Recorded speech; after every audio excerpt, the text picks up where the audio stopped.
I'm Siqi, come from Delft University of Technology. Today I will talk about the work of characterizing human mobility in virtual environments. Here are two motivations for us to perform such study. We believe that understanding the avatar mobility patterns in network virtual environments can help us to improve the current design of virtual environments. For example, the system designers can tune their media prefetching algorithm according to the mobility patterns of avatars. And also the system designers can divide or tune current load balancing algorithms based on the distribution of avatars, because it's communicated to us. Some avatars like to concentrate in some very popular areas, and while the other areas rarely visited.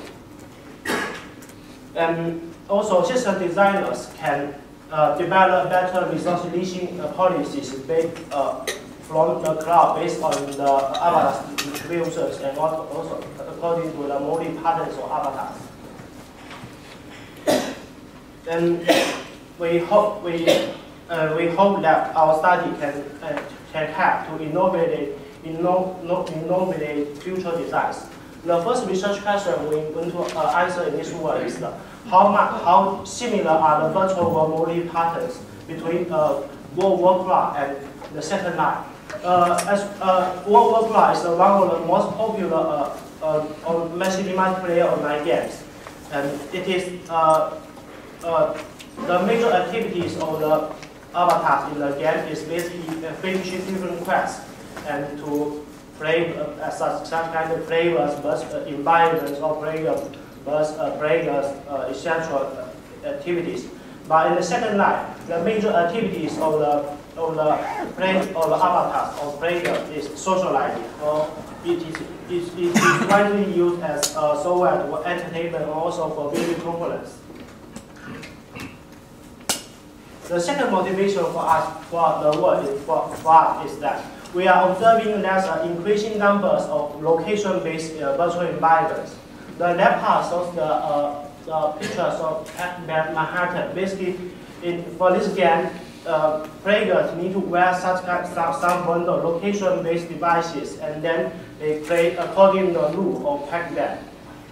And the right part shows a map, a screenshot of map attack.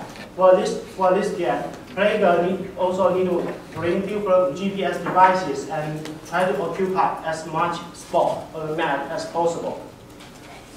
As we can see from these two types of games, the real-world mobilities affect the performance of network virtual environments. We are interested to compare the avatar mobility patterns with the real-world human mobility patterns. For example, can we use the method dealing with real-world mobility to manage the virtual world, or can we use the mobility model developed in the real world to apply it in the virtual world? This figure shows a heat map plotted by us. The left part shows a heat map of real world GPS traces, and while the right part shows a heat map of world-class cities. As we can see the virtual world and real world share many similarities. There are few plaza-like structures, and also different areas have different popularity, and also there's different paths connect to the center. The second research question we want to answer in this work is how similar are the characteristics of the mobility in virtual and real world. Here we discuss about data set. In this work, we collect the mobility of avatars from world workflow. We collect the traces by using a customized client. Here's a screenshot of how we collect the data. We plot avatars in our avatars in different places of interest of the virtual world cities. And according to our studies, each avatar can collect about circular areas, around the avatar. So in order to get a very large portion of the virtual world, we place different avatars in different entries of the virtual world. And the right part shows how we deploy all the avatars in the virtual world cities. The left part shows is Stormwind cities of World Cloud, which is the capital cities. And as we can see, that the red circles closely cover most of the place of interest of Stormwind cities. In this world, in total, we create avatar mobilities from 3 capital cities of World Cloud of our normal playing server. And also, we create avatar mobility traces from low playing servers. Further, to study the other virtual world and study the mobility patterns of real world, we use some data set collected by the other researchers. We use the second line traces from researchers from National University of Singapore by Liang et al. And we also use the traces collected by our Delft colleague. They are from a transportation group. Basically, it's a sort of GPS traces. They ask different people to carry during the whole week, and then we get all the results, get all the data set from that. And also we get a smaller data set from the CAS and SGSU data set. Characterization. In this work, we focus on 5 properties of the mobility patterns. The first property we look at is the flight length distribution. Flight is defined as a straight line trip without any pause or significant directional change. We show the cumulative distribution functions for the flight length of the 2 virtual worlds.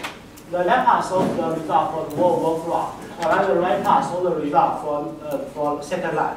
As we can see that most of the flight lengths are shorter than the areas of interest range. There could be some. There are some possible explanations to such kind of phenomenon. Firstly, probably the avatars moving in the virtual world only within that area of interest, or because the virtual world designers choose on the area of interest based on some user studies. Next, we figure the empirical data, figure the flight length against various distributions. We pick the empirical data against experiential, non-normal, wide and normal distribution. And in the figures, we compare. In the figure, the empirical data, the flight length is depicted as a blue line in this figure. As we can see from those figures are all log scale. And as we can see that all the flight lengths are long tail, both for World Cloud in the left and GPS data set in the right. And compared to the 2 virtual world data set, the flight lengths of the real world has longer tails. Next, we look at the pause duration of the mobility patterns. Pause duration is time duration and avatar but no move at all. Again, we show the cumulative distribution for World Cloud and second line. The left part shows the result for World Cloud, and the right part shows the result for second line. As we can see from these figures, most of the for World Cloud, most of the pause duration are shorter than half millisecond, than 30 seconds. And for second line, most of the pause durations are shorter than 100 seconds. In these figures, that the second line, the pause duration of second line are all bigger than 10 seconds because the sampling frequency of the second line data set is in 10 seconds. Next, we fit the pause duration distribution, against different distributions. Again, we found that the pause durations of the World Cloud second line and GPS data sets are both long tail too. And compared to the virtual world data set, the GPS data set has longer tails. A possible explanation is that probably in the real world data set, the transit between different transportation type or transit with still are longer, but we do not have such kind of perfect explanation for this observation. Next, we look at area popularities of the mobility patterns.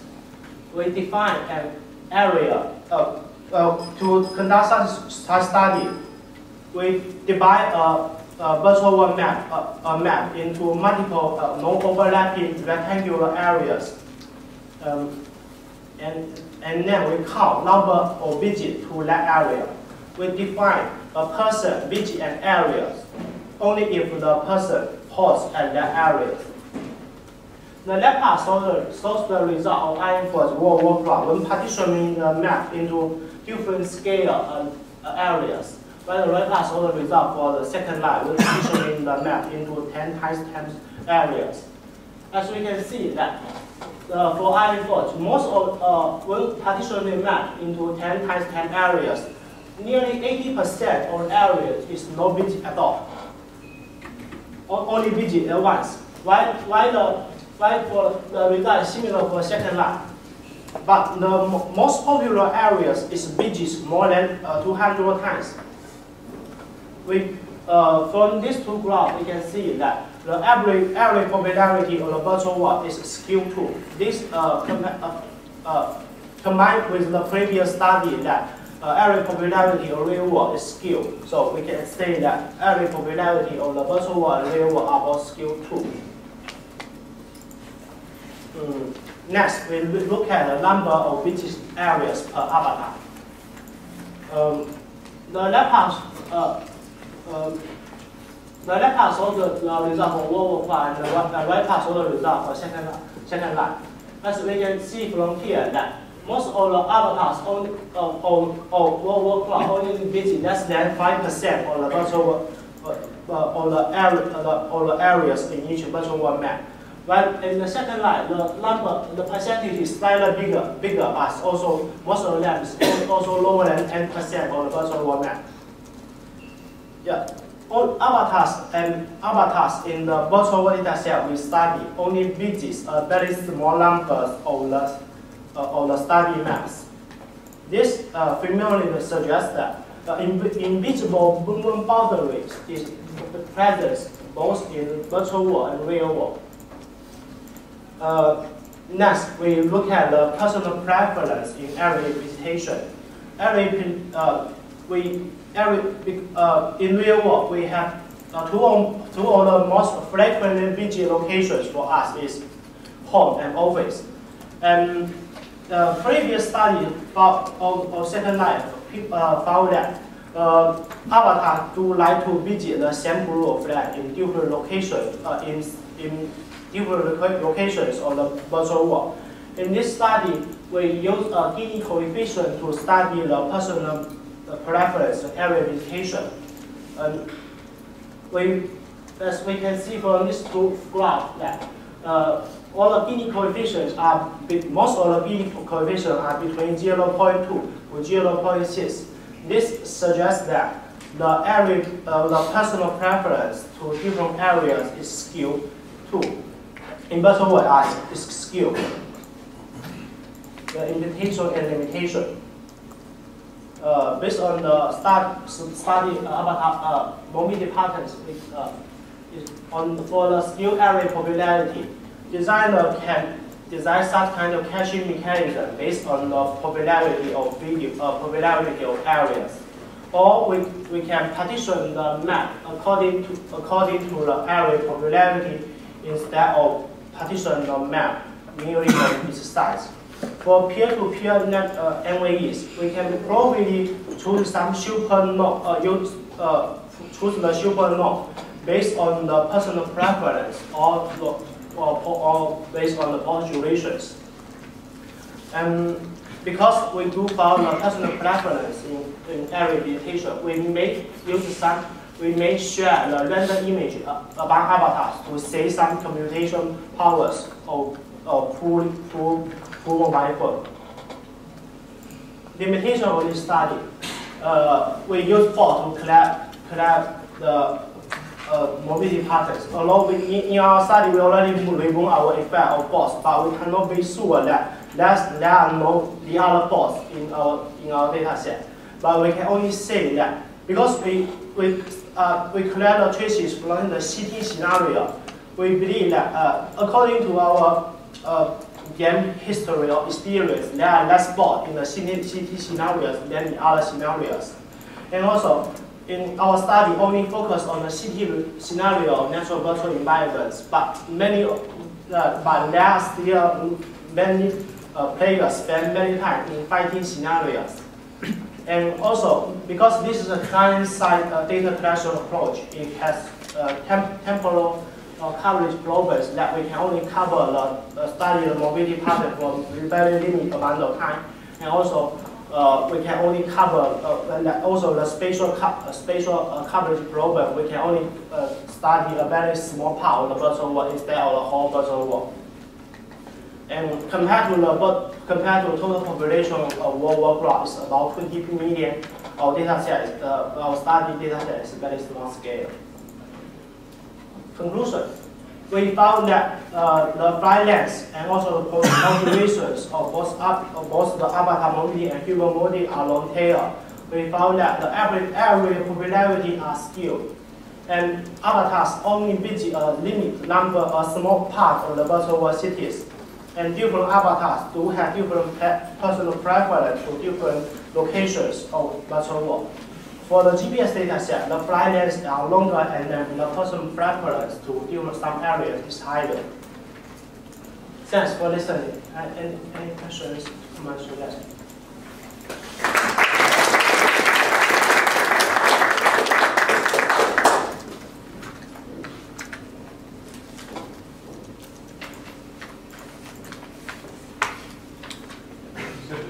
Primarily just in the heavy tail, or is it actually throughout the entire distribution? Sorry? You said that the difference is primarily just in the heavy tail, or is it just in the main part of the distribution? The main part of distribution is that because, for example, the flight length of the virtual world is shorter than the real world, and it's basically they are also in the major part of distribution, and also for the tail. The GPS data set are longer than the virtual world data set. They are different in both. But you could use real world data set to model the virtual world, just for the, say, the main part of the distribution.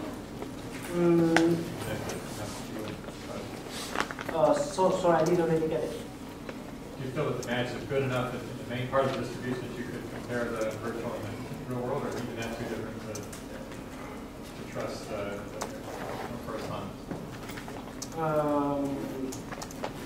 in this study, we only look at a very, very high level of analysis. So we didn't really go into details whether it's which part of different distribution are they are very different. We only compare overall distributions. Yeah.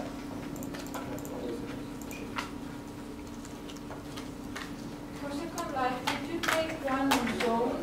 Or did you take multiple zones? The study data set is 4 zones.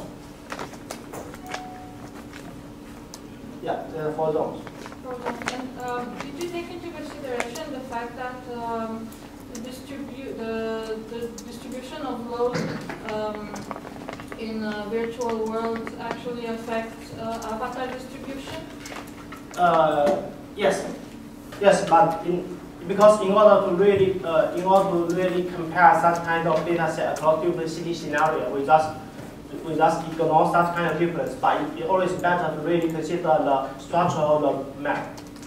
But it's kind of different because in the second line you can actually change the layout. You can really change the structure of the map. So because people will tend to gather into one zone in Second Life and leave the rest empty, because in that zone everyone goes there and they want to socialize and they will go the same zone. And while in World of Warcraft you have shards, and people will be equally distributed among these shards, and they will. I would say that even in World of Warcraft, people is not equally distributed. Because if we compare, for example, the Stormwind City is more populated than the Iron Forge data set we studied. And also in Second Life, there are some zones also frequently visualize people, but the area popularity is no less skilled compared with other maps. For example, the freebie dataset we studied.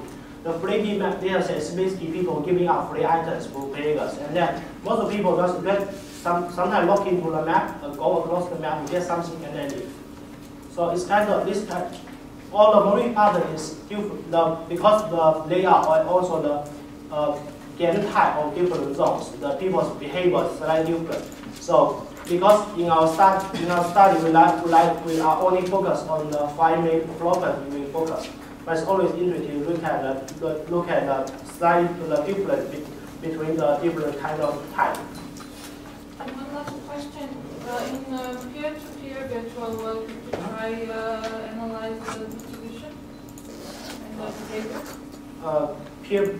Currently, we didn't really found that such kind of peer-to-peer data set has, which do, can you refer any such kind of really conventional peer-to-peer data virtual world? Or? I don't know any data, but I wonder if you can apply the same thing to a peer-to-peer.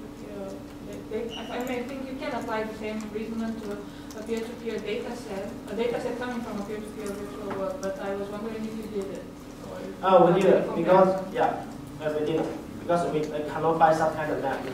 Really play it. That's the big problem. I didn't find it, but it may, I don't know. I think it's a good question for later on anyway. It goes far further. So thank you very much. Yes.